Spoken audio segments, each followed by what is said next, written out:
있고요. 또 수요일은 또 GMTC에서 강의를 하게 되는데 참 전 이 선교 훈련 받으시는 분들 앞에서 강의할 때마다 감격이 있어요. 저희도 작년 코로나가 시작되면서 아무것도 못할 줄 알았는데 여전히 줌 비대면으로 계속 사역이 계속되고 있다라는 것. 또 이 어려운 상황인데도 또 선교 훈련이 계속되고 있다라는 것. 여전히 하나님은 대한민국과 또 한국 교회를 사용하고 계신다. 그런 감격이 제 안에 있습니다. 네, 그래서 정말 그 감격을 여러분과 함께 나누고 싶었고요. 정말 올해 여러분들이 결정하신 것 중에 이 선교 훈련에 참여하신 것이 아마 가장 특별한 그런 선택이었고 가장 잘하셨다고 제가 격려드리고 싶습니다. 그런 의미에서 박수. 예, 예. 예, 우리 곽성사님이 우리 분위기를 아시는 분이세요. 네. 예, 고맙습니다. 제가 2시간으로 나누어서 40분 강의하고 10분 쉬고 또 40분 강의를 하려고 하는데요. 첫 번째 40분은 MK들이 직접 만든 영상과 또 제 사역 경험을 통해서 그 MK들을 조금 맛보는 시간, MK들을 조금 이렇게 좀 이렇게 느끼는 시간을 좀 가지고요. 그 MK들을 조금 더 이론적으로 우리 후반전에는 제가 축구인이기 때문에 조기 축구인이기 때문에 전반전 후반전 나누어서 그렇게 실제와 이론을 이렇게 좀 함께 나누도록 하겠습니다. 제가 지금 그 화면 공유해도 되겠죠? 네, 일단 영상부터 좀 보시겠습니다. 지난 2월 청년 MK 캠프에서 우리 MK들이 직접 만든 영상입니다. 한번 보시죠.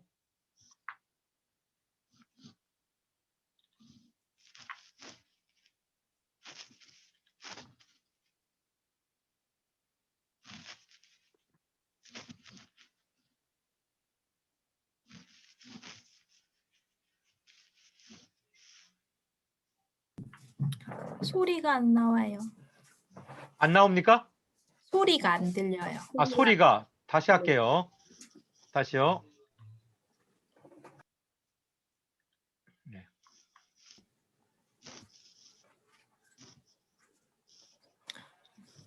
소리 공유를 클릭 한번 하셔야 돼요.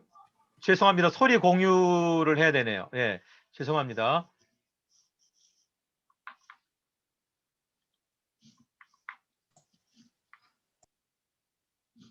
다시 하겠습니다. 화면 공유.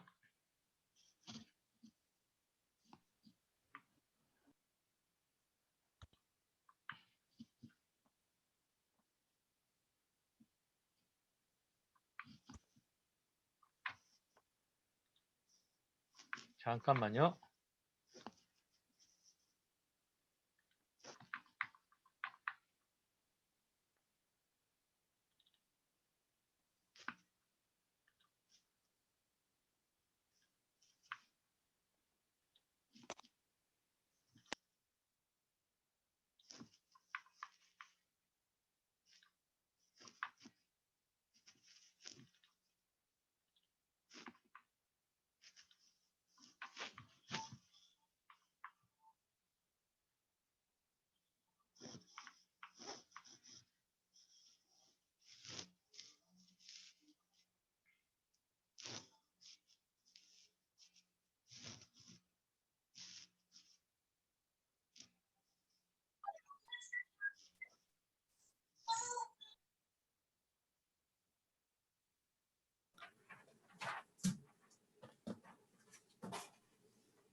소리 나오고 있어요, 지금? 소리 안 들리는데? 네, 소리 안 들립니다.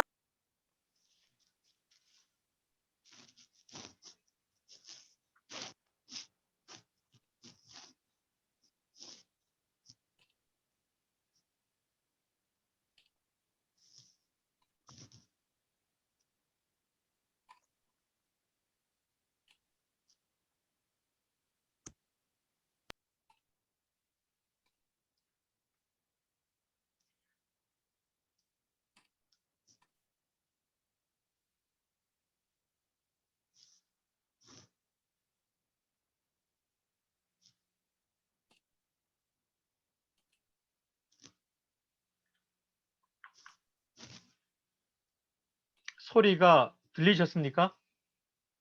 안 아니요. 들리셨어요? 네, 안 들렸어요. 어떡하죠, 이거? 또 영상을 하나 보셔야 되는데, 소리 공유를 했는데도 잘 안 들리셨으면은 영상을 보지 말죠.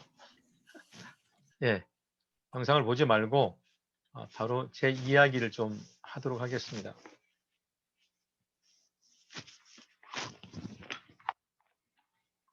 자, 지금 보이시나요?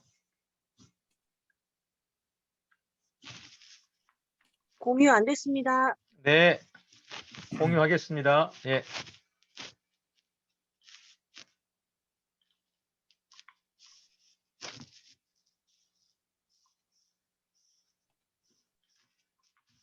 잠깐만요.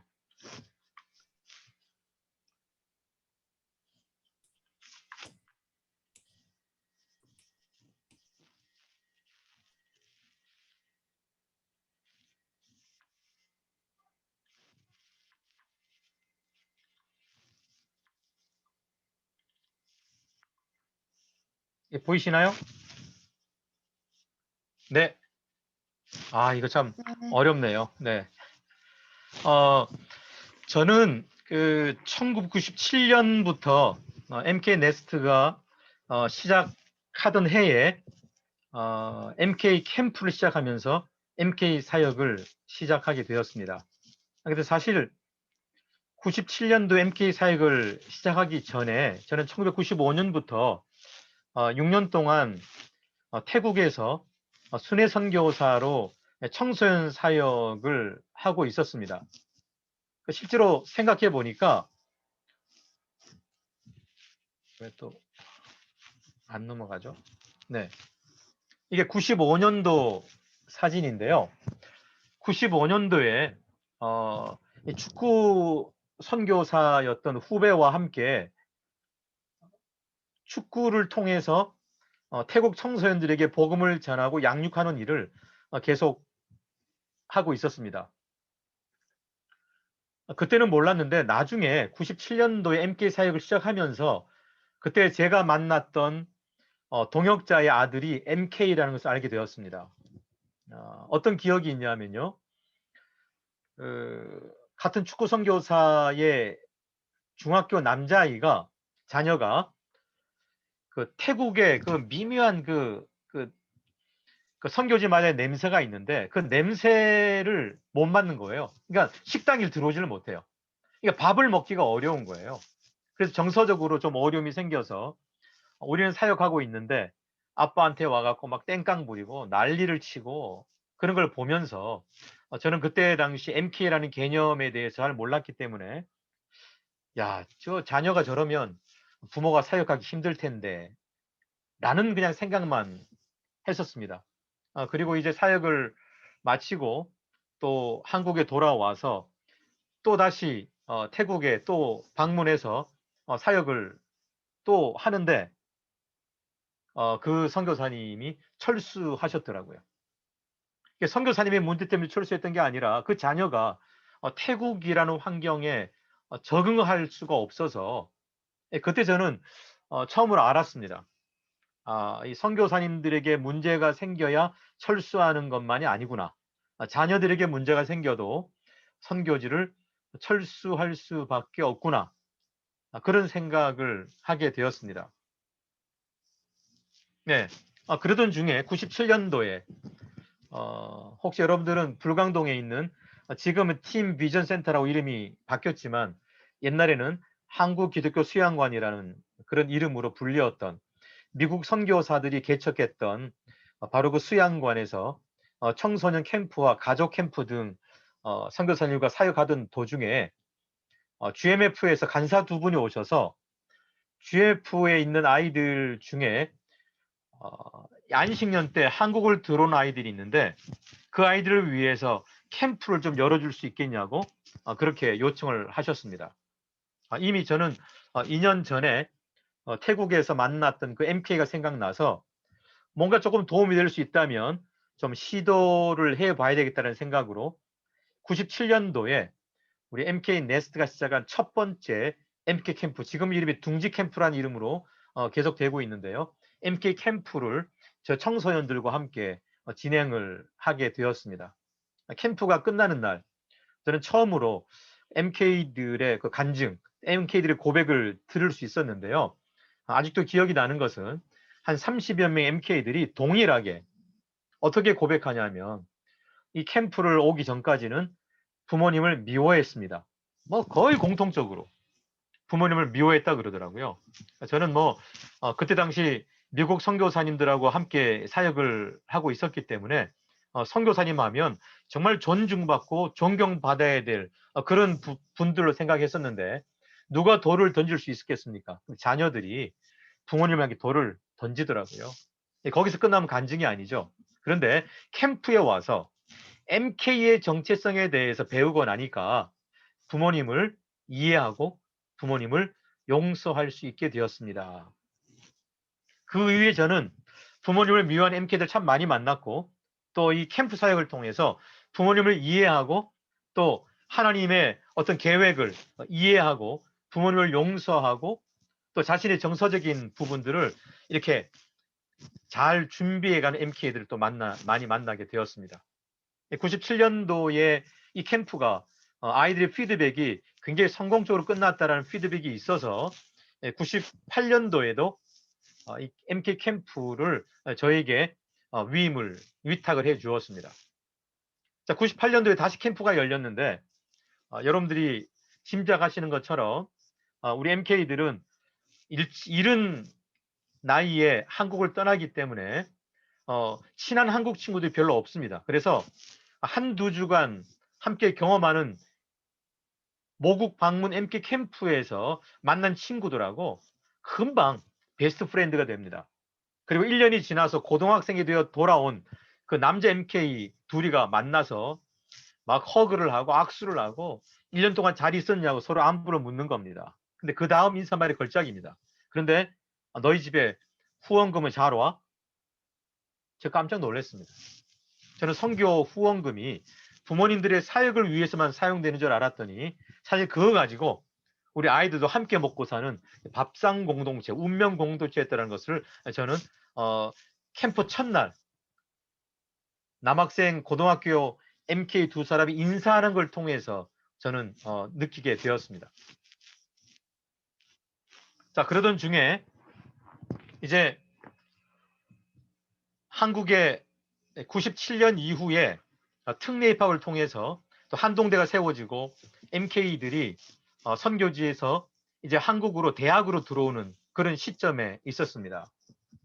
그런데 한국에 돌아왔는데 적응을 못한 아이들이 너무 많다는 걸 선교부가 알게 되고 저에게 또 한 번에 또 요청을 합니다. 이 대학생들을 모으고 싶은데 선교단체가 한번 모아보려니까 안 모여진다.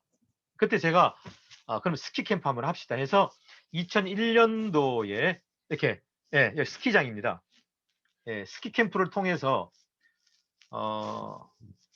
낮에는 스키 타고 저녁에 함께 교제하면서 한국에 적응하는 과정, 나중에 또 말씀드리겠지만 리엔트리라고 표현하는 그런 과정을 어떻게 준비할 것인가, 어떻게 한국 학교와 한국 교회와 한국 사회에 적응할 것인가.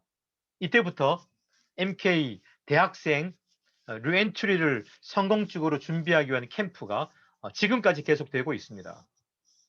다시 말하면 한국의 MK 사역은 MK 캠프가 모판이었다. 이 둥지 캠프를 통해서 MK들의 정체성을 다루고 이 대학생 MK 캠프를 통해서 우리 청년 MK들의 한국으로의 그 귀국 재적응, 리엔트리라는 그 주제를 다루게 되었습니다. 여전히 MK들에게 정체성 확립과 이 귀국 재적응 과정은 쉽지 않은 것이고 이것은 이 MK 사역자들뿐만 아니라 후원 교회와 또 파송 단체가 함께 만들어 가야 될 사역이라고 생각이 됩니다. 자, 그러던 중에 그 캠프를 마치고 이 리엔트리 과정에 대해서 굉장히 관심이 있었던 중에 지금은 고인이 되신 그 서구 선교사 자녀들의 멘토였고 정말 큰아버지 같으신 분이셨죠. 대부셨던 데이비 펄락이라는 분, 인터랙션이라는 그 단체의 서구 선교사 자녀들의 리엔트리 과정과 MK 사역을 담당하고 있던 우리 데이비 펄럭의 초청을 받고 미국에서 한 주간 미국 MK들은 어떻게 리엔트리 과정을 준비하는지 100여 명의 MK들을 매년 초청해서 이 본국으로 모국으로 귀국 재적응을 잘 시키기 위한 세미나에 제가 초청받아서 일주일간 교육을 받고 돌아오게 됩니다. 네, 그런데 미국 선교부와 한국 선교부가 이 귀국 재적응한 MK들의 어떤 그 접근 방법이 다르기 때문에 그 이론을 우리 MK 캠프에서 한국 MK들에게 맞추어서 이렇게 적용하는 그런 과정이 필요했습니다.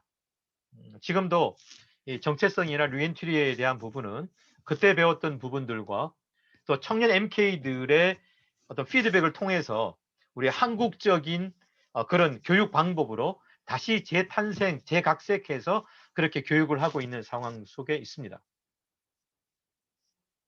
네, 그러던 중 저는 미국에서 크리스찬 캠핑 리더십을 또 공부를 하게 되고 실제 2002년 6월부터 MK 네스트에서 풀타임으로 MK 케어와 MK 캠프 디렉터로 사역을 시작하게 됩니다.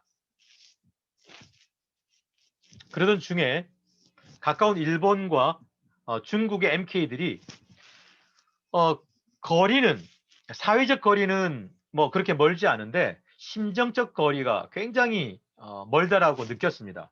일본 MK들과 중국 MK들은 그 현지에 적응하고 참 살아내는 것이 정서적으로 굉장히 어려운 부분이어서 일본과 중국을 오가면서 MK 캠프를 계속 통해서 그들의 정체성과 리엔트리 과정에 대해서 계속 다루게 되었습니다. 그러던 중에 2008년 상해연합교회가 후원을 하고 또 중국 MK 캠프를 시작하는 바로 그 시간에 개회 예배 시간에 중국 공안들이 들이닥쳐서 저는 공안국으로 소환되게 됩니다.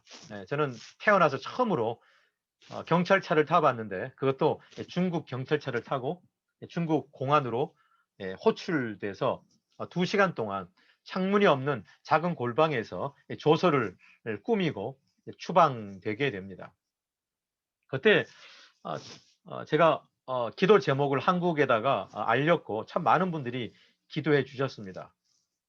그때 어떤 일이 있었냐면 이 상해에 그런 담당자와 주고받았던 이메일, 브로셔, 캠프 브로셔가 우리는 주지도 않았는데 중국 공안국에서 다 가지고 있더라고요, 보니까. 그래서 여러 가지 질문들이 있었지만 2가지 질문을 요약하면 도대체 MK 캠프가 무엇이냐? 그리고 MK가 도대체 뭐냐? 그때 아이들을 데려다 주러 오셨던 그 부모님들이 우리 예배실 바로 옆에 있는 교육관에서 다 머물고 계시다가 공안들이 들이닥치는 바람에 다 흩어지고 이랬던 기억이 있습니다. 제가 MK라는 말을 미셔너리 키즈라고 말하면 그때 함께 있었던 어른들은 다 미셔너리가 되고 많은 그런 상황에 하나님께서 제게 지혜를 주셔서 제가 이렇게 설명합니다. MK가 무슨 뜻이냐면 메이드 인 코리아라는 뜻이다. 메이드 인 코리아. 이건 한국인 MK 캠프는 한국인 자녀들의 정체성을 위해서 교육하는 그런 모임이다. 네. 이 이야기는 이제 우리 한국 선교단체에 회자되어서 어떤 현지에서 MK가 뭐냐고 질문을 받으면 이제는 메이드 인 코리아라고 대답할 수 있는 그런 상황까지 오게 되었습니다. 그리고 저는 추방이 되고 중국을 5년에서 10년 동안 들어갈 수가 없게 되었습니다. 그러던 2009년도에 태국 치앙마이에는 현지에 교육 옵션이 어려워서 치앙마이에 있는 MK 학교, 국제학교의 저렴한 비용으로 양질의 교육을 받을 수 있기 때문에 그 학교는 기숙사가 없습니다. 그래서 이 돈 페런츠라는 이름으로 대리 부모 사역을 2009년도에 태국 치앙마이에 가서 5개국에서 온 9명의 MK들과 2년 동안 함께 지내게 되었습니다.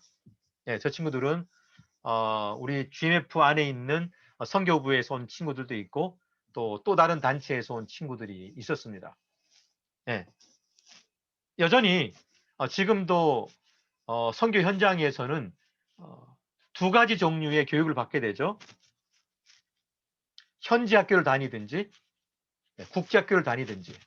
근데 국제학교는 비용이 너무 비싸고 그렇지만 양질의 교육을 받을 수가 있고, 현지 학교는 비용은 좀 저렴하지만 좀 그 교육 수준이 좀 낮은 편이고, 이런 부분 때문에 아마 여전히 우리 선교사님들은 무엇을 선택할 것인가 참으로 고민을 많이 하실 것 같습니다. 어쨌든 하지만 이 땅에 존재하는 것은 어떤 것도 장단점이 다 있습니다. MK 사역이라는 것은 그 장단점을 잘 분류해서 장점을 극대화시키고 또 단점을 보완해 주는 것이 MK 사역이라고 생각합니다. 국제학교는 국제학교대로, 현지학교는 현지학교대로, 또 한국형 MK 학교는 또 한국형 MK 학교대로 또 장점들이 있기 때문에 그런 부분들을 잘 준비할 수 있다면, 네. 그리고 또 하나 이슈는 이 친구들이 고등학교 때까지는 부모와 함께 현지에서 학교를 다니다가 고등학교를 졸업하면서 대부분의 MK들은 한국으로 돌아오게 되죠. 한국으로 돌아올 수 있는 그런 정보들이 필요합니다. 그건 또 MK 사역의 굉장히 중요한 영역이 되겠죠.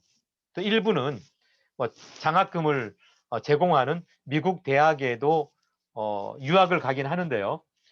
한국 학생들에게 제일 많이 장학금을 주었던 켈빈 대학에 우리 한국의 한동대처럼 많은 MK들이 가 있는 게 사실입니다. 하지만 점점 미국도 이 장학금이 축소되는 바람에 참으로 쉽지 않은 그런 진학에 대한 어려움들이 있는 것도 사실입니다. 자, 그러는 중에 2018년도에 에콰도르에서 열렸던 국제 멤버 케어 사역자 대회에 참석했었는데, 어디서 많이 보던 미국 선교사님 한 분이 우리 한국 사역자들 찾아와서 한국식으로 인사를 하시는 거예요. 어디서 많이 본 얼굴이더라고요. 좀 아까 본 어떤 사진하고 닮았죠. 네. 참 이 줌으로 강의하다 보면 정말 그 메아리 없는 야호를 하는 거하고 비슷해 갖고 지금 잘 듣고 계신지 아니면 어떤 마음으로 계신지 굉장히 궁금하긴 합니다. 그렇지만 뭐 계속 해야겠죠. 네. 바로 제가 MK 사역을 2001년도에 미국에서 배웠던 그 데이비 폴럭의 아들인 마이클 폴럭이라는 우리 미국 선교사님이 중국에서 사역을 하시다가 이제는 우리 본국으로 돌아오셔서 아버지가 하시던 MK 사역을 계승해서 그 사역을 시작했다라는 겁니다. 근데 그 아버지가 데이비 폴럭이라는 선교사님은 우리 MK 네스트 이 목동에도 여러 번 방문하셨어요. 예, 그분은 굉장히 중요한 역할을 하신 분인데 1993년도 굉장히 일찍이 미국의 지도자들과 함께 한국에 오셔갖고 한국의 GMF 지도자들과 함께 한국 MK 교육 목표를 함께 세워주셨던 분입니다. 굉장히 중요한 역할을 하셨죠. 근데 그 아버지가 한국 MK들에게 관심이 있는 것을 아셨고, 마이클 폴락도 미국 그 미시건주에 있는 켈빈 대학이라는 곳에서 멀지 않은 곳에 본인 그 사역지 그 오피스에 있기 때문에 한국 MK들이 관심이 있었고 어떻게 한국 MK들을 케어해야 될지 궁금해서 또 저하고 교제를 하기 시작했습니다. 2018년도에 만나서 동역을 시작했고요. 2019년도에 미국은 3년에 한 번씩 그 MK 시너지 컨퍼런스라는 그런 MK 사역자들의 모임이 있습니다. 2019년도에 동부 쪽에 해리스버거라는 작은 동네 수양관에서 미국 MK 사역자들의 모임에 초대되어 갔었습니다. 예, 모임을 하던 중에 작은 소그룹 워크숍 모임이 있는데 이렇게 보니까 이런 제목이 있는 거예요. 한국 MK들을 어떻게 케어할 것인가. 미국 선교사들 모임에 누가 한국 MK들을 어떻게 케어할 것인가를 인도할 것인가 궁금해서 제가 그 모임에 가봤습니다. 그랬더니 저게 농구 선수처럼 키가 큰 우리 여성 미국 선교사가 그 모임을 인도하고 있는 거예요. 제가 이제 한국에서 왔다라는 이야기를 듣고 또 제 티셔츠에 I love MK라는 그 예, 이렇게 그 글자가 있는 걸 보고 예, 긴장을 하시더라고. 그래서 그 MK에 대한 이야기도 함께 좀 나누고 그랬던 적이 있었는데 알고 보니까 저분은 닥터 메이건이라는 미국 선교사님인데 어릴 때 한국에서 8년 동안 자란 거예요. 아까 아마 그 MK들은 누구인가 그 첫 번째 영상에도 잠깐 나와서 MK는 대한 외국이다 이렇게 표현해 주신 분입니다. 예, 저분은 한국에서 8년을 자라서 한국 MK들이 관심이 있었고 부모님이 일찍이 제주도에서 그 외국인 그 복음 전도를 위해서 파송이 되셨고 지금도 여전히 제주도에서 사역을 하고 계십니다. 네, 그래서 미국에서 결혼을 하고 그 다음에 한국 MK 정체성이라는 제목으로 박사학위를 받고 한국 제주도로 와서 지금 사역을 하고 있습니다. 지금은 이제 우리 MK 네스트와 함께 국제 컨설턴트로 함께 동역을 지금 하고 있습니다. 그래서 작년부터는 한국 청년 MK 모임, 한국 또 우리 캠프에서 제 한국 MK 정체성에 대해서 워크샵 인도자로 함께 동역을 하고 있습니다. 그 모임을 갔는데 여러 미국 선교사님들이 저한테 이런 이야기를 합니다. 하소연을 합니다. 한국 MK들을 돕고 싶은데 도대체 한국 MK들을 이해할 수가 없습니다. 그렇죠. 이 개념 정의가 될 때 도와줄 수가 있죠. 그 대상의 필요를 알 때 그 필요를 채울 수가 있죠. 네. 여전히 오늘도 사실은 이 강의 전에 저희 여름 캠프를 준비하고 있거든요. 네. 7시부터 줌 모임으로 우리 메이건 선교사님과 함께 모임을 하고 이 모임 때문에 저는 중간에 나왔습니다. 이번에도 고등부 아이들을 위한 그 정체성 워크샵을 인도해 주실 건데 하나님께서 또 저렇게 또 좋은 사역자를 또 이렇게 함께 조인할 수 있도록 은혜를 주셔서 좋은 동역을 하고 있습니다. 자, 제가 그냥 제 경험을 조금 나누어 보았습니다. 근데 제 경험을 이야기하면서도 어떤 영역이 어떤 주제가 MK들에게 필요한지를 아마 우리 참여하시는 분들, 우리 동역자님들은 조금 이해할 수 있게 되지 않았나 싶습니다. 사실은 좀 질문도 하고 대답도 하고 좀 이렇게 끌어가는 것이 제 스타일인데 그 부분이 조금 아쉽긴 합니다. 그래서 혹시라도 이제 이 모임이 끝난 다음에 그 몇 가지의 질문을 워크숍하는 뭐 토론하는 시간이 있다고 들었습니다. 그래서 제 이야기를 들으시면서 중요한 나는 MK들을 어떻게 좀 도와줄 수 있겠다. 또 MK들에게는 이런 필요가 있겠다. 뭐 이런 것들을 조금 메모해 주시면 나중에 그런 이야기를 좀 나누기가 좀 좋지 않겠나 그런 생각을 좀 하게 됩니다. 자, 이런 것들을 이렇게 정리하게 되면요. 자, 결국은 MK들에 대해서 우리가 이해한 만큼 도와줄 수가 있습니다. 이걸 조금 더 이론적으로 정리를 해보면 MK 그들은 누구인가? 아까 MK들은 자신을 향해서 그런 단어로 자신을 소개했습니다. 저는 한 번 더 봤으면 좋겠는데 이게 어쨌든 영상이 이게 또 전달되는 게 참 열악해서요. MK들은 왜 그런 대답을 내놓았다고 생각하십니까? 그 하나하나에는 다 이유가 있습니다.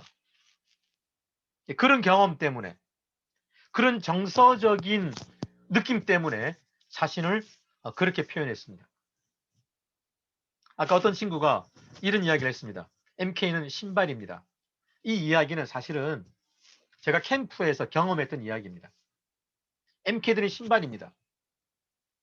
실제로 캠프에서 고등부 아이들과 함께 MK 정체성에 대해서 질문했어. 너희들은 누구냐? 그랬을 때 어떤 고등학교 남자아이가 손을 들고 그렇게 표현해 주었습니다. MK는 신발입니다. 무슨 뜻이냐? 신발은 스스로 아무 데도 갈 수가 없습니다. 하지만 누군가 그 신발을 신고 어디다 벗어놓으면 거기 있어야 되는 겁니다. MK는 신발입니다. 부모님이 그 신발을 신고 태국에 벗어놓으면 태국에 존재해야 됩니다. 러시아에 벗어놓으면 러시아에 존재해야 됩니다. 부모님이 가는 곳에 MK들은 할 수 없이 억지로 따라가서 존재해야 됩니다. 예, 피해 의식에서 나온 그런 대답이었습니다. 상해에서 제게 말씀을 주셨던, 생각을 주셨던 그 하나님은 또 제게 또 어떤 생각을 주셨습니다. 그때 갑자기 창세기 45장 이야기가 생각이 납니다. 창세기 45장은 우리가 잘 아는 것처럼 요셉이 17살 때 형제들에게 팔려서 애굽을 가서 13년 후에 이스라엘의 흉년 때문에 기근이 들어서 애굽으로 양식을 구하러 왔던 그 형제들과 조우하는 장면입니다. 예. 그때 요셉이 뭐라고 이야기하냐면요. 창세기 45장 제가 읽어드리겠습니다. 당신들이 나를 이곳에 팔았다고 해서 근심하지 마소서, 한탄하지 마소서. 하나님이 생명을 구원하시려고 나를 당신들보다 먼저 보내셨나이다. 8절 보십니다. 그런즉 나를 이리로 보낸 이는 당신들이 아니요 하나님이시라. 예. 요셉은 13년 동안 억울해서 이를 갈고 있었다면 이가 다 달았을 겁니다. 하지만 13년 후에 이런 고백을 우리가 보게 된다면 그 트라우마를 잘 극복했던 것들로 보여집니다. 제가 이 이야기를 MK는 부모님의 신발이라고 이야기했던 그 친구들의 이야기를 합니다. 너희들 부모님이 신발 아니야. 너희는 하나님이 신발이네. 오늘 성경을 보니까 하나님이 신발. 이 사실을 깨닫게 되면서 MK들은 행복하기 시작합니다. MK 그들은 누구인가? MK들이 한국에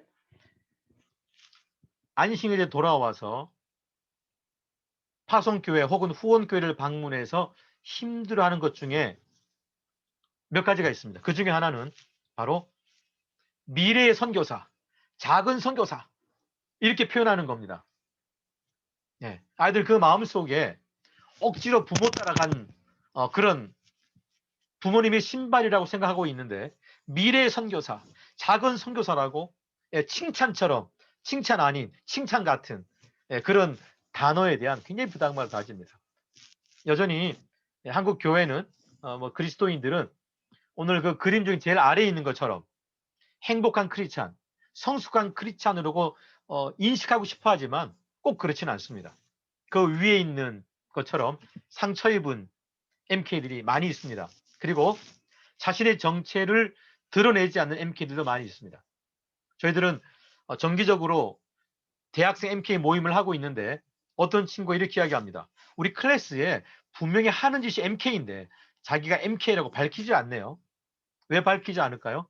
자신이 MK라고 밝히는 순간 불편해지기 시작한답니다. 뭐가 불편할까요? 네, 부모님께 어울리는 말을 해야 되고 부모님께 어울리는 행동을 해야 되고 속박받는다라는 거죠. 네, 여전히 현지에서 혹은 부모를 떠나서 한국에 돌아와서 제일 위에 있는 그림처럼 터프하게 살아가는 MK들 많이 있는 것을 우리는 기억해야 됩니다.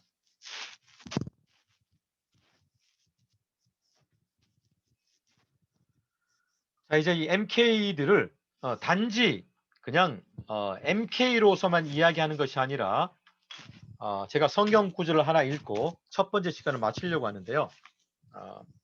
히브리서 11장 8절에서 10절 말씀 제가 읽어드리도록 하겠습니다.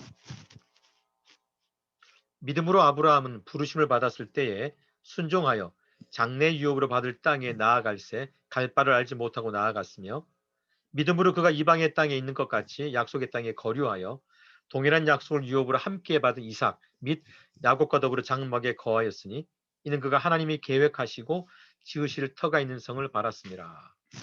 이 본문은 MK에 대해서 어떤 생각을 가질 수 있는 두 어떤 통로를 우리에게 제공합니다. 그 첫 번째는 9절 말씀에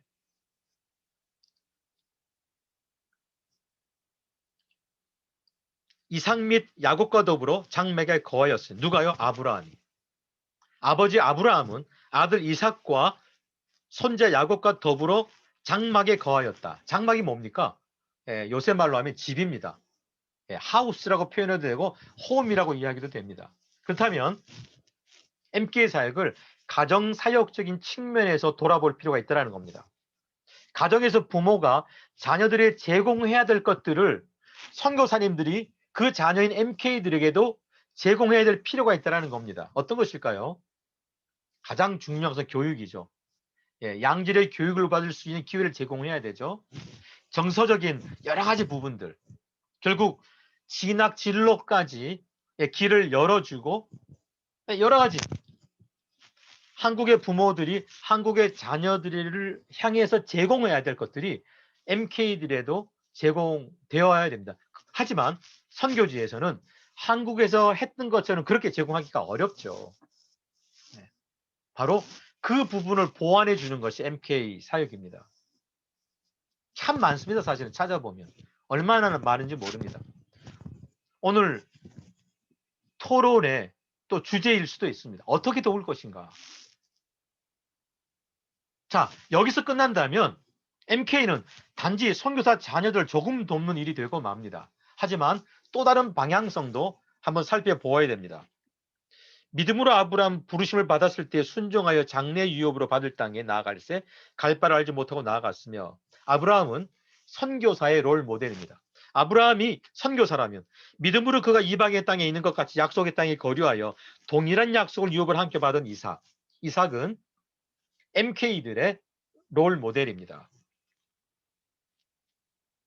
갈 바를 알지 못하고 나아갔던 부모와 다르게 단지 이삭은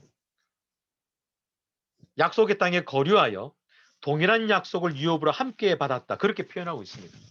이 동일한 약속은 무엇을 의미할까요? 이게 굉장히 중요한 MK 사역에 해답이 들어 있습니다.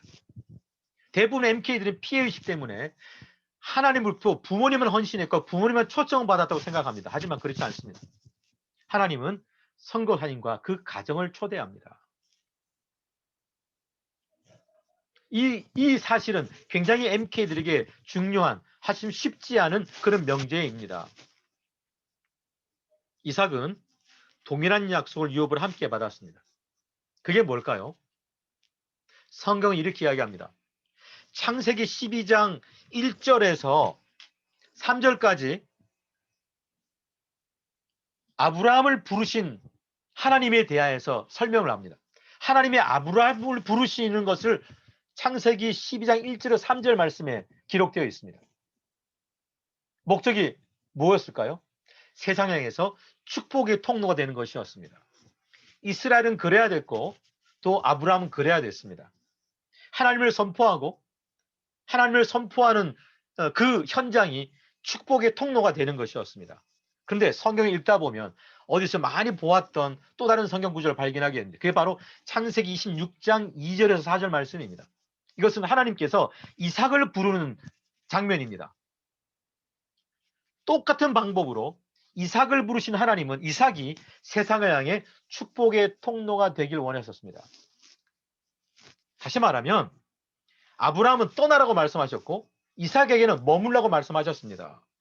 현장은 다릅니다. 하지만 목표는 동일한 약속은 똑같았습니다. 그게 축복의 통로가 되는 것이었습니다. MK 사역의 목표는 MK들을 선교사 만드는 것이 아닙니다. 이 땅의 모든 믿음의 부모들의 자녀들에게 믿음의 바톤을 계승해야 되는 것이 부모의 역할입니다. 그건 선교사님들도 마찬가지입니다. 하지만 그러기에는 참으로 열악한 고난의 터널이 분명히 존재하고 있는 그 사실입니다. MK 사역을 또 한편으로는 선교학적인 바로 그런 영역에서 또 선교사의 자녀 사역을 바라보아야 될 필요가 있습니다. 구체적인 또 그 퍼센트도 말씀드리겠지만 이제 시간이 돼서 10분 쉬고 지금 42분인데 52분에 만나도록 하겠습니다. 네, 잠깐 쉬겠습니다. 네, 이 그림은 제가 설명드리는 이유는 요 설명을 드리고 난 다음에 또 말씀드리도록 하겠습니다. MK들은 기본적으로 노란 나라에서 태어납니다. 노란 나라를 모국이라고 이야기합니다. 고국이라고 이야기하기도 하고요. 예, 그래서 노란 나라 스타일로 살았었죠. 근데 갑자기 어느 날 부모님이 선교사 헌신하게 되면서 자녀들의 인생도 생각지도 못했던 엄청난 변화를 겪게 됩니다. 그래서 어느 날 부모님과 함께 파란 나라로 가게 된 거죠. 네, 파란 나라로 도착하니까 노란 나라 스타일로 살던 아이가 파란 나라 문화를 적응하는 것은 쉽지가 않습니다. 그래서 우리는 문화 충격이라고 이야기를 하죠. 언어도 모르죠. 음식도 낯설죠. 저는 태국 처음 가서 제일 재밌었던 게 우선 힘들었던 게 뭐였냐면 인사하는 거였습니다.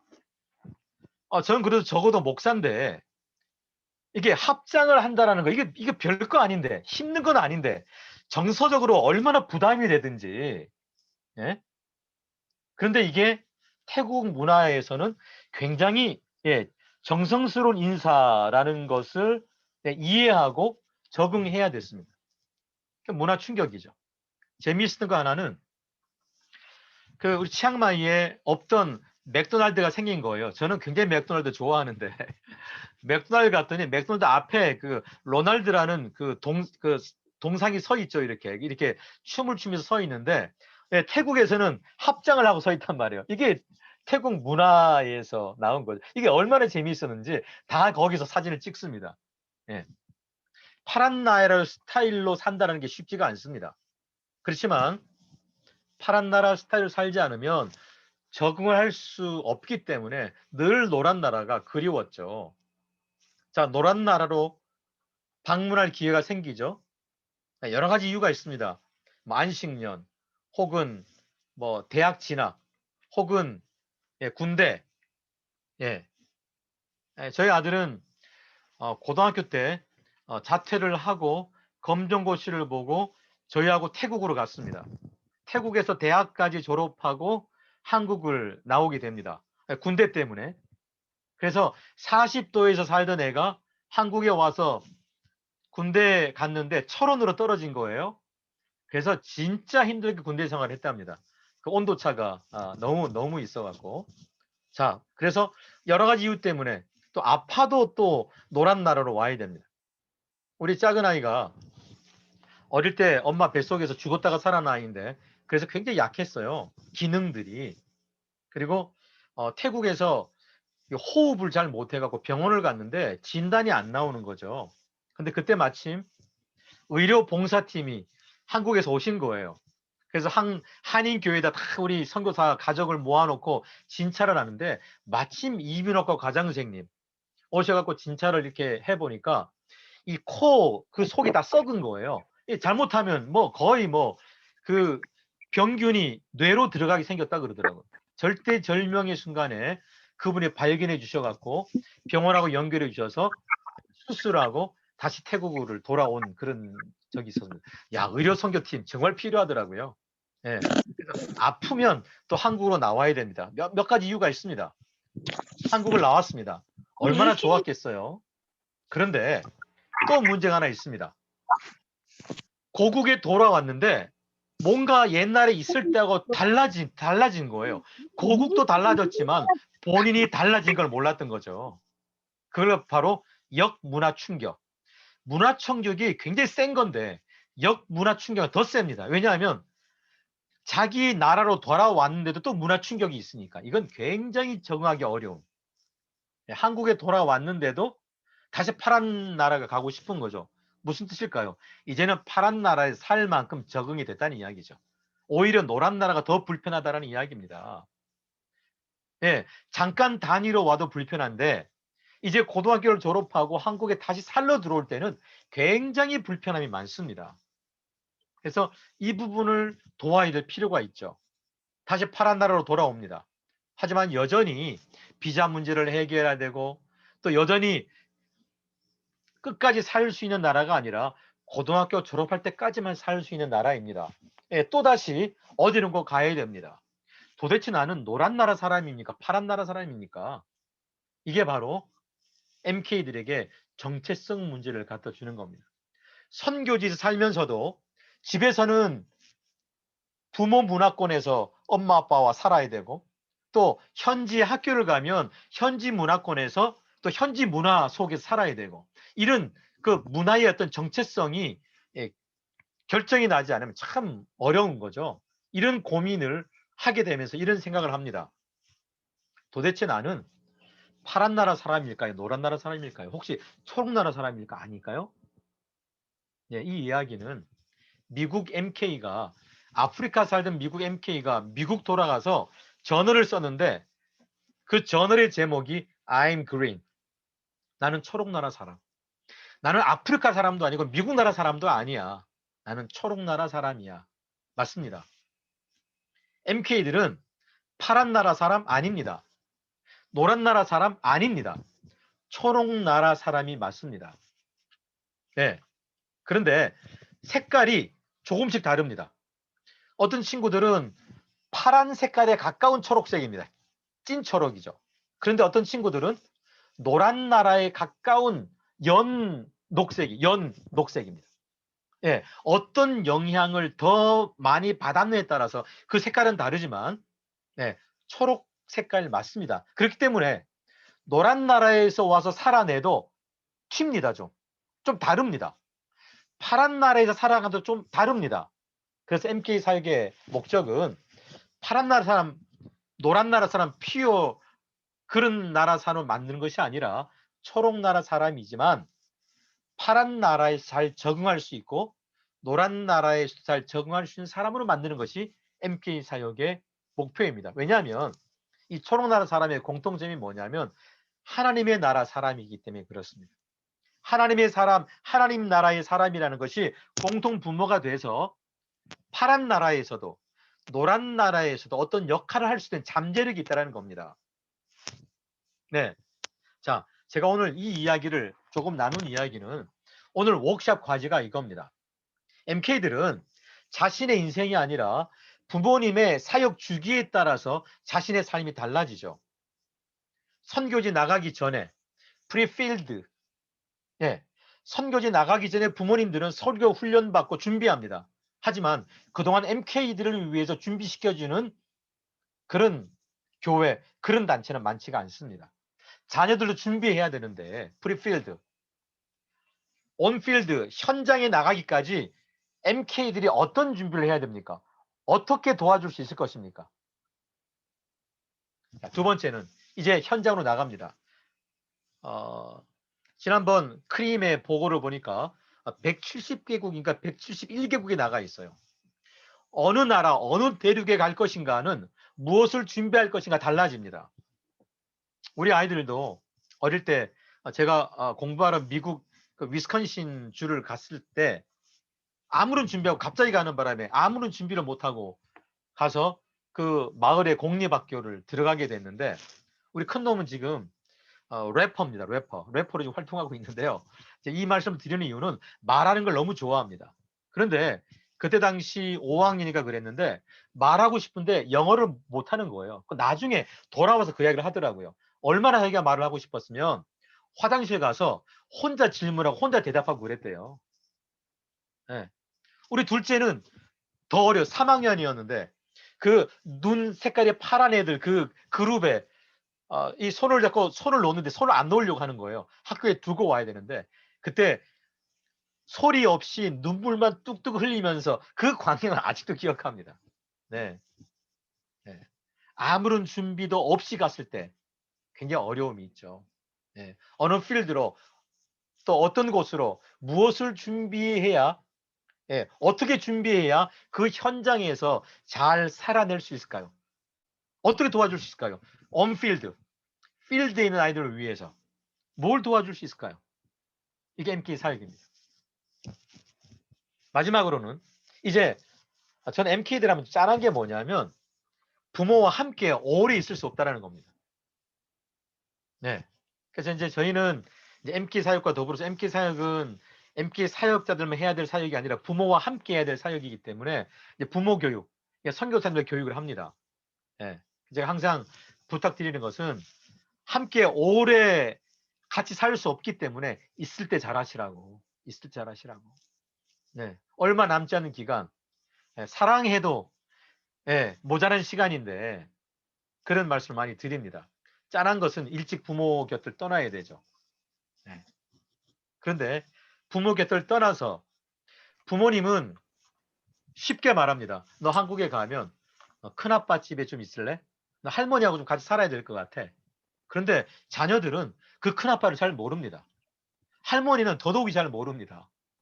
오히려 모르는 사람 집에 가면 간섭은 안 하는데 친척들은 간섭을 합니다. 제가 말하는 간섭은 이미 노란 나라 사람이 아닌데 얼굴은 노란 나라 사람이니까 노란 나라 사람처럼 그렇게 대한다라는 겁니다. 이미 이 아이들은 초록 나라 사람이라 다른 그런 문화권에서 익숙해서 왔는데 그런 게 참 어렵습니다. 적응해 가기가.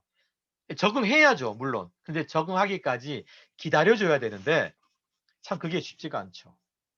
리엔트리, 고국 재정을 하는데 어떻게 그들을 도울 것인가.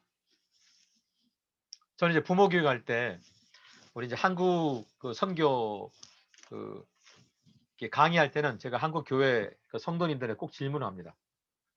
한국 그 부모님들은 자녀들을 언제까지 케어합니까? 언제까지 도와줍니까?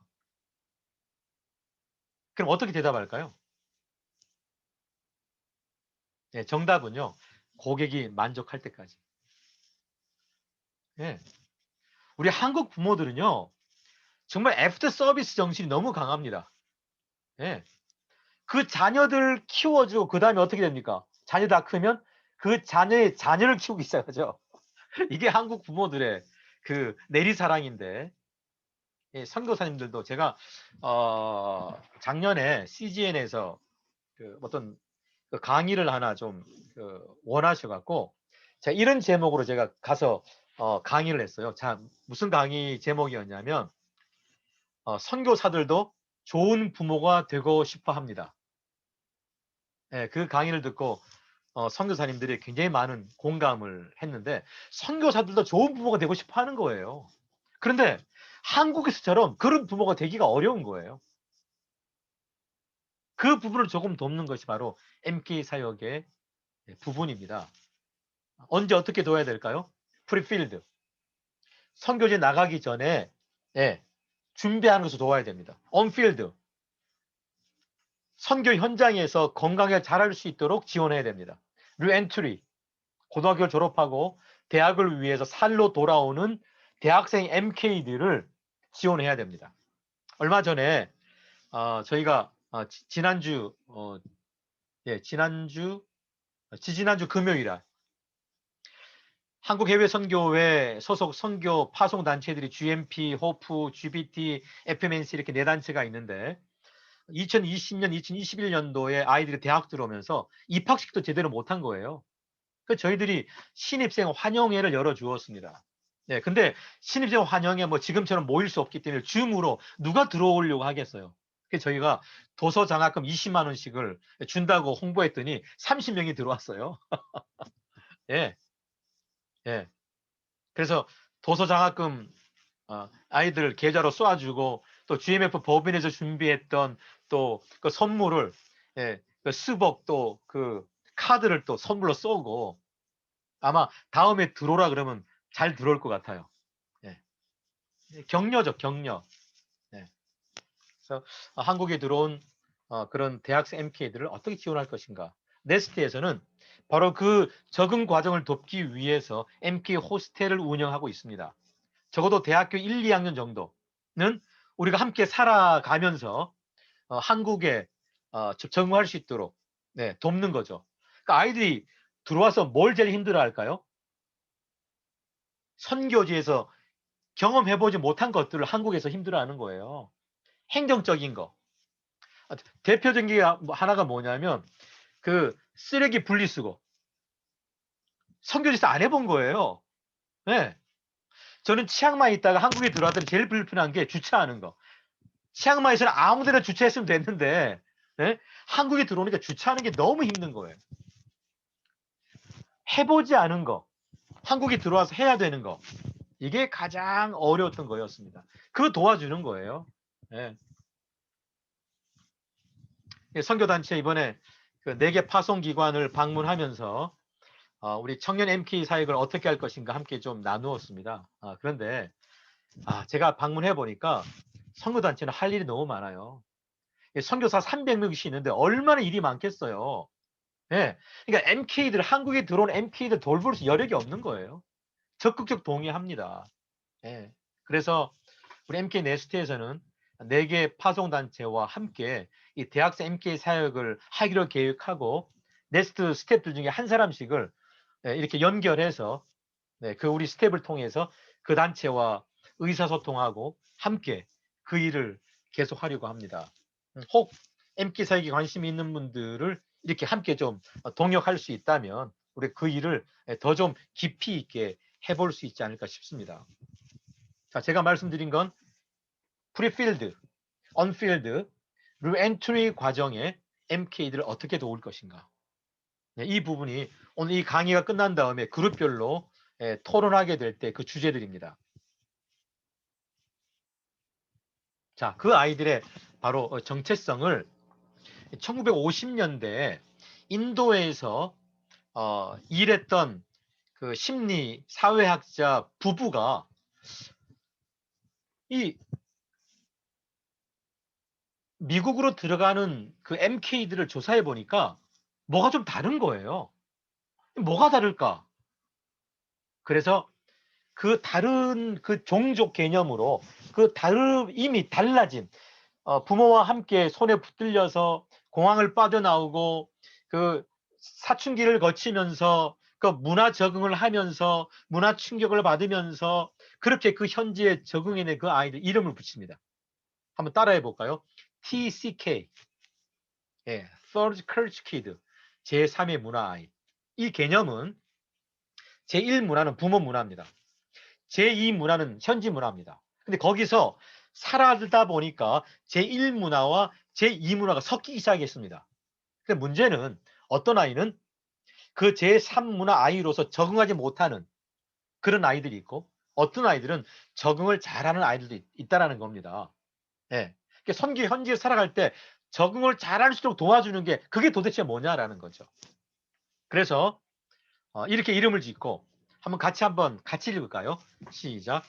성장기의 중요한 시기를 부모 문화가 아닌 다른 문화권에서 지낸 자로서 어느 한 문화에 대한 완전한 주인의식은 없으면서도 모든 문화에 대해 연대감을 느낀다. 각 문화 요소들이 삶의 경험 속에 용해되어 있지만 자신의 소속감은 같은 경험을 갖고 있는 다른 사람들과의 관계 속에서 느낀다. 이게 정체성에 대한 부분이에요. 우리는 대한민국이라는 뭐 여권 혹은 뭐 땅, 우리 조원하 사원이라 그러더라고요. 그죠, 간사님? 고향이 어디세요? 고향이 조원하 간사님. 저 태어난 데는 한국이 아니고요. 네. 자란 데는 서울이에요. 그래요? 네. 그러니까 우리 조원하 간사님도 일종의 TCK라고 보면 됩니까? 그러니까 아빠가 주재원이셔서 네. 외국에서 태어나서 한국에 네. 몇 살 때 초등학교 왔어요? 그러니까 초등학교 입학할 때 왔거든요. 그랬군요. 네, 그 그래서 해외 문화를 경험을 그래도 충분히 하고 온 셈이네요. 조금은 했는데 음, 저는 거기서 좀 약간 공포가 있었어 갖고 그렇죠. 그래서 좀 지금 좀 더 나이가 들어서 왔었으면 안 그랬을 것 같은데 네. 제가 살던 데가 그러니까 엄마 아빠가 그러니까 거기에 있는 국제학교를 보내줬었는데 제가 유치원을 거기 있었는데 저 빼고 다 파란 눈. 네, 그래서 맞아요. 그 사람들한테 좀 역차별을 되게 많이 당했었어요. 그래서 맞아요. 그래서 제가 영어에 대한 두려움이 그때 생겨 갖고 다 알아는 듣는데 지금 말을 하려고 그러면 웬만한 사람들하고는 되는데 금발의 파란 눈의 여자하고는 말을 무서워요. 약간 좀 그런 두려움이. 지금도 조금 좀 떨고 계시거든요. 네, 약간 좀 그런 게 네. 있어요. 그런 힘들었던 이야기를 누구하고 좀 깊이 나눈 적이 좀 있었습니까? 아니요. 너무 아기 때니까 저도 그랬군요. 이제 왜 맞아요. 그랬는지 이제 생각을 하다 보니까 그렇게 됐고 제가 한국에 여기 와서 살아갈 때는 아무런 지장이 없으니까 그렇군요. 네, 네, 네. 그때는 네. 우리 조원아 간사님이 MK 간사를 해야 될 것 같은데? 아닙니다. 왜 그러십니까? 제가 좀 예언하는 은사가 있어갖고, 아니요, 이제 MK들 좀 이해할 수 있는 그런 경험을 하셨네요. 그러니까는 네, 저도 그걸 몰랐었는데 맞아요. 네, 네, GMP 맞아요. 와서 음, 그러니까 서로 간사님들하고 소통하고 그러다 네. 보니까 네, GMP에도 그 외국인 선교사님이 계시니까 그분하고 소통하면서 내가 왜 그럴까라고 생각을 할 때 네. 하게 됐던 것 같아요. 이민혜 간사님하고도 좀 이야기 좀 통하겠네요. 어쨌든 해외를 이민혜, 이렇게 경험했다라는 약간 거. 저는 근데도 음, 너무 그분 이민혜 강사님은 성인이 성인이 되셔가지고 돼갖고. 쭉 그렇죠. 사셨지만 저는 그 이후로는 여행을 빼고는 나가본 적이 없기 때문에 좀 그랬군요. 네, 네, 네, 맞아요. 예. 네, 네, 그래서 사실은 언제 나갔느냐, 언제 들어오느냐는 굉장히 그 네. 문화 충격을 어떻게 영향을 받는지 되게 중요한 그런 시기예요, 사실은. 네, 이민혜 네, 강사님은 약간 좋은 케이스신 것 같고 네, 저는 네. 조금 너무 어렸을 때라 네, 그랬군요. 처음 말씀드리는 건데 그렇군요. 그렇군요. 네. 그 아무도 질문해주지 않으니까 처음 이야기하는 거예요. 네. 네, 네. 저는 뭐 그런 거 전혀 몰랐는데 갑자기 질문을 하고 싶더라고요. 네. 네, 네, 네. 다음에 제가 밥 살게요. 예. 이 개념을 이해한다는 건 참 중요합니다. 왜냐하면 한국 사람들이 생각하는 정체성과 좀 다르다라는 거예요. 입장이. 예. 이 T스케일이라는 개념을 이해하는 게 굉장히 중요하고요. 그래서 이제 짧게 좀 말씀을 드리면 왜 그런 특징이 생기냐 하면요. 바로 이동성과 타문화 경험이라는 때문에 그렇습니다. 네. MK들은 참으로 많은 이동을 합니다. 네, 그러다 보니까 이동 스킬이 굉장히 발달해요. 그래서 제가 MK들하고 그 대학생 MK들하고 캠프를 하는데 대학생 MK들의 그 경험으로 어떤 직업을 하면 제일 잘하겠냐 그랬더니 어떤 아이가 손 들어갖고 이삿짐 센터에 그러더라고요. 이삿짐 센터. 왜? 이삿짐 가방 잘 꾸립니다. 예, 언제든지 떠날 준비를 해야 되고요. 예. 그렇지만 이동을 하도 많이 하기 때문에 안정감이 없어요. 그래서 MK들이 한국에 들어오면 처음에 연애하고 싶은 마음이 왜 생기냐면 자기들은 워낙 이동을 많이 했는데 한국에 들어와 보니까 한 번도 밖에 나가보지 않고 뿌리를 탁 내리고 안정감을 가지고 있으니까 그게 부러운 거예요. 근데 교제하기 시작하면서 힘들어지기 시작합니다. 예, 너무 다른 거예요. 이동성향이라는 것이 굉장히 많은 영향을 줍니다. 장점과 단점으로. 타문화 경험도 마찬가지죠. 예, 타문화 경험을 많이 하다 보니까 사실은 뭐 경험이 이렇게 보물 같은 경험이 많죠. 타문화 경험이. 그러다 보니까 언어에도 아까 그 영상에도 그런 이야기 했잖아요. 예, 자기는 언어 천재라고. 예. 뭐 4개 국어까지 유창하게 하는 애를 저는 알고 있습니다. 참 축복이죠. 하지만 그러다 보니까 타문화의 노출을 너무 많이 되다 보니까 한국인이라는 뿌리 의식이 없죠. 몇 년 전에 인천에서 그 아시안 게임 하는데 태국하고 한국이 축구 시합을 하는데 태국 MK가 안절부절합니다. 한국을 응원하다니 태국한테 미안하고 태국을 응원하다니 한국한테 미안하고 그게 건강한 거예요. 네. 이상하죠. 한국 사람 보기에는 당연히 대한민국 짝짝짝짝짝 이게 나와야 되는데 그렇지 않으니까 그게 건강한 거라는 거예요. 네. 초록나라 아이들의 특성이라는 겁니다. 네. 자, 이런 어떤 그 특징적인 자, 그래서 이제 그림을 하나 설명드리면요. 바로 이런 거라는 거예요. 이동성이라는 것은 타문화 경험이라는 것은 이 나무를 옮겨 심게 하는 것 같다라는 겁니다. 나무를 옮겨 심으려면요. 그대로 뿌리 그대로 못 가져오죠. 뿌리를 잘라내죠. 그래서 뿌리 의식이 부족한 거예요. 자, 이미 옮겨지는 나무가 있죠. 저걸 옮겨 심어서 건강하게 그 나무를 키우려면 시간이 필요하죠. 그리고 그 잘라낸 뿌리로 건강하게 되려면 그 옆에 나무 옆에 지지대를 세워줘야 됩니다. 예, 지지해야 될 필요가 있는 거죠. 그게 잘려나간 뿌리라는 개념이고 옮겨 심기라는 개념이라는 거예요. 누군가 도와줘야 된다는 겁니다. 그게 MK 사역입니다. 그렇다면 왜 MK 사역을 해야 될 것인가? 93년도에 아까 보여드린 데이비드 펄럭이라는 분이 우리 GMF의 우리 이태영 목사님과 우리 또 지도자들과 함께 한국 MK들 어떻게 교육해야 될 것인가? 네, 한국인의 뿌리의식, 한국인의 얼과 한국 교회의 좋은 신앙과 그 다음에 국제적 감각을 갖고 살 수 있도록 해주자.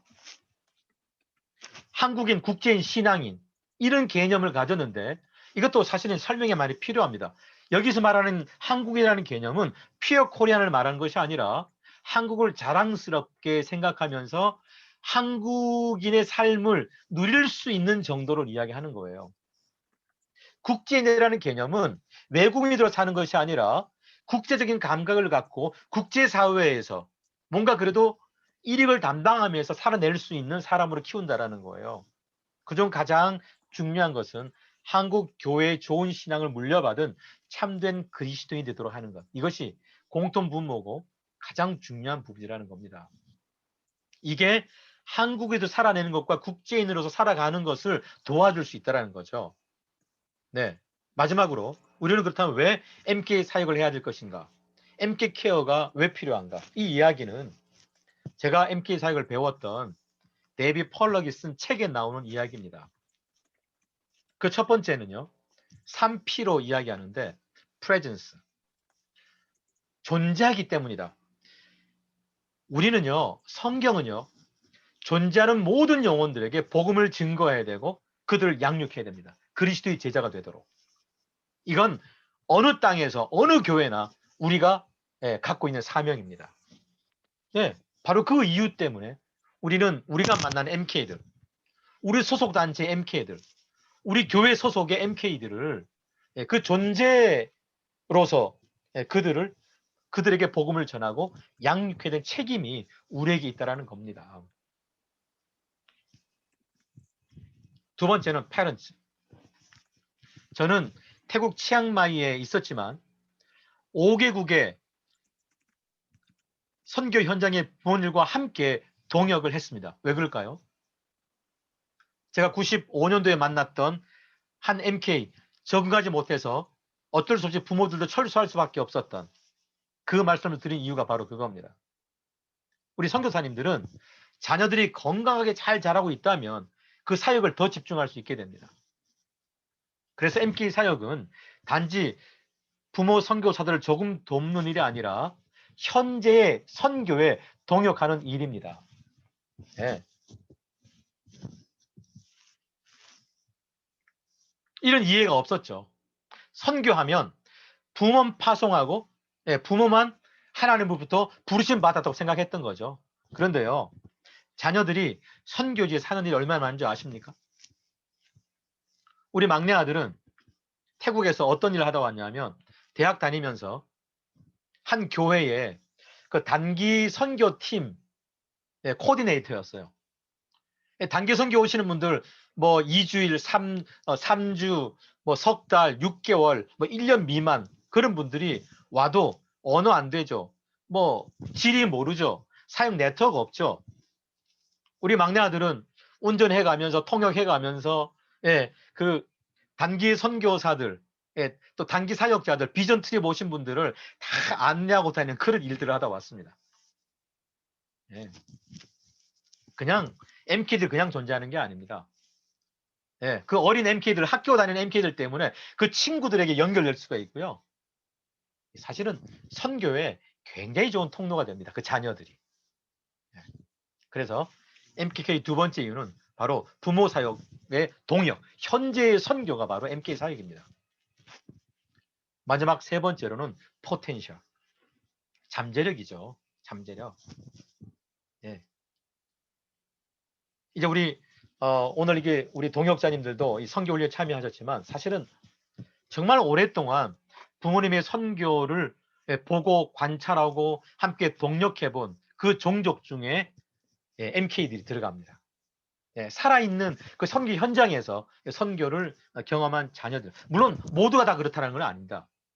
하지만 대부분의 MK들은 그것 때문에 동력하기도 하지만 또 부모들이 특별히 한국 선교사님들의 그 사역의 열정 때문에 소외된 경험이 있는 자녀들이기도 합니다. 그래서 실제로는 한국에 들어와도 우리 호스텔에 있는 아이들 기본 성경 공부를 하거든요, 매주. 왜 하냐면 그 준비를 안 하고 온 거예요. 선교지에서. 그랬더니 어떤 분이 이렇게 표현하시더라고요. 선교지에서 왜 MK들이 이렇게 기본적인 양육을 못 받느냐 그랬더니 선교지에는 부교육자가 없습니다. 이렇게 이야기하는 거예요. 한국 교회 대단합니다. 주일학교부터 시작해서 막 그 부서마다 다 사역자들이 있고 있어갖고 막 그냥 삶아내잖아요, 아주. 네. 진리가 너희를 자유케 해야 되는데 진리가 너희를 질리게 하잖아요, 막 완전히. 네. 우리 이동진 목사님 고맙습니다. 이렇게 격하게 반응해 주셔서 예, 예, 이런 반응을 기다렸는데 이제 끝날 때쯤 이제 한번 해주셨네요. 그래서 제가 위로받고 마무리를 하도록 하겠습니다. MK들은 아까 초록나라 사람으로 살아내면서 예, 선교적 경험이 있습니다. 선교적 잠재력이 있습니다. 우리 호스텔에 있던 아이가 가나에서 왔는데요. 그 부모님이 그 가나의 그 농업 뭐 이런 일들을 하시는 것 같아요. 네. 그래서 이제 그 아이하고 이렇게 인터뷰를 좀 이렇게 해보니까 자기는 한국에 왜 왔냐면 농업을 전공하러 왔다라는 거예요. 지금 농대가 있어요. 자기는 가나 돌아가면 아버지보다 더 훌륭한 그 농업 사역을 할 거라는 거예요. 근데 아버지가 답답할 때가 뭐냐면 자기는 어릴 때 갔기 때문에 그 가나 그 아이들과 같이 자라면서 가나 사람들을 충분히 이해했는데 부모님은 가나 사람을 너무 이해를 못하고 있다는 거예요. 막 답답해하는 거예요. 자기는 가나 돌아가면 아버지 더 잘 일할 거라고. 근데 선교사는 안 할 거라고. 그렇게 이야기하는 거예요. 그게 그건데, 그게 선교인데, 그게 선교사인데 참 포텐셜이 있습니다. 국제적인 감각이 있고요. 선교적 이게 서구 선교단체에서는 그 통계가 나와 있습니다. 이 통계를 우리 MK들한테 적용하지는 않습니다. 왜냐하면 그게 목표가 아니기 때문에. 예, 자신의 하나님을 만나면 헌신하게 되면 그렇게 됩니다. 예, 그걸 기도는 하고 있습니다. 푸신하지 않습니다. 그런데 그 서구 선교단체는 선교단체별로 좀 다르지만 17%에서 40%까지 선교사 자녀들이 선교사가 됐더라고요. 예. 우리 한국에도 와 있는 그 우리 선교사들 4대까지 선교하는 거 우리는 알고 있잖아요. 예. 그게 바로 선교적 관점으로 이건 선교사 자녀들만을 의미하는 건 아니죠. 믿음의 부모들은 바로 선교적 관점에서 믿음의 바톤을 자녀들에게 넘기는 것. 그리고 헌신하게 되면 예, 선교적 삶을 살아가는 거죠. 선교사가 되지 않다 하더라도. 이게 우리 제자훈련의 목표 아닙니까? 선교적 삶을 살도록 케어하는 것. 예, 그러려면 깊이 사랑해야 되더라고요. 저는 이제 한 20년 목회를 했는데요. 우리 교회는 아마 대한민국에서 MK들이 제일 많이 출석하는 교회였을 거예요. 왜? 제가 MK들 이해해 주니까. 네. 그런데 어떤 아이가요. 교회를 왔는데 교회를 안 나가다가 교회를 왔어요. 대학 4년 동안 교회를 안 나갔답니다. 한동대를 졸업하고 서울 올라와서 우리 교회를 출석한 거예요. 네. 너 왜 교회를 안 나왔어? 그랬더니 부모님한테 네. 원한을 갖기 위해서 복수하기 위해서 그러더라고요. 그럴 수 있어요. 네. 아브라함의 클라이맥스는 이삭에게 트라우마였습니다. 그 모리아 산에서 아브라함의 그 절정을 보여주었던 그 모리아 산의 그 제단 그 번제는 아들 이삭에게는 아버지가 칼을 들었던 그 모습을 봤던 물론 영적인 경험을 공유하면서 그 트라우마를 해소하긴 했습니다. 하지만 못은 빠졌지만 그 흔적은 늘 갖고 살았을 거라는 거예요. 영적 거인들과 함께 선 MK들은 쉽지가 않습니다. 그렇게 살아내는 것이 쉽지가 않다라는 거죠. 아무 말 하지 않아도 힘듭니다. 그런데 부모님이 거기서 격려하는 차원에서 선교사 자녀답게 살아야 돼. 이 이야기는 MK들을 굉장히 어렵게 하더라고요. 저는 너무 많이 들었어요. 아이들이 너 집에서 힘든 게 뭐야? MK답게 사는 거예요.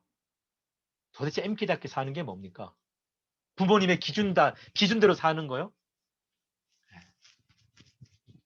하지만 그 고난의 터널을 건강하게 잘 지나갈 수 있다면 MK들이 경험했던 그 포텐셜은 하나님께서 준비하셔서 그게 터지는 날 하나님의 성경은 달라질 거라 저는 그렇게 확신하고 있습니다.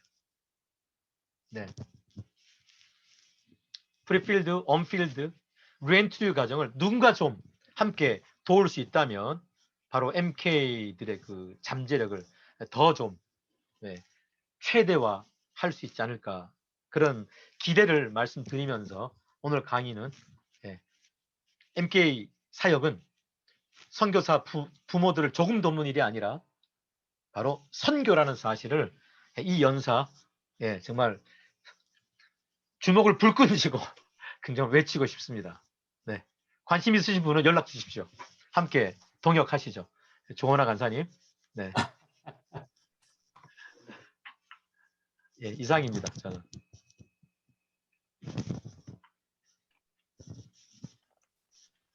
네. 네.